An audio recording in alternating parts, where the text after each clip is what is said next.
Can I mix up a neem oil batch and keep it for multiple uses, or does it need to be used immediately? And this is Patrice from Cumberland, Maryland. So what do you think about that, Celeste? Okay, so neem oil is unique. It actually, when it comes into contact with water, it begins degrading pretty quickly. Okay. So we have about a 24-hour window to use that product. So I would suggest only mix up the amount that you need to treat the plants, you know, that need treating that day, and just know that it has that short life once it comes in contact with water. And to me, it makes a lot of sense because in the environment in the garden, once you've applied that product, it does not have a long-lasting residual, and that's one of the qualities that we love neem oil for, that make it easier on some of our beneficial insects, predatory and pollinators also. Yeah, exactly right. So just mix up what you need.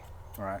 And something else I would like to add too as well, depends on how you store it and where you store it, right? So is it going to be in a climate controlled area? That's right. Or is it going to be an area where you have fluctuating temperatures, like a garage, for instance? So that's going to make a difference.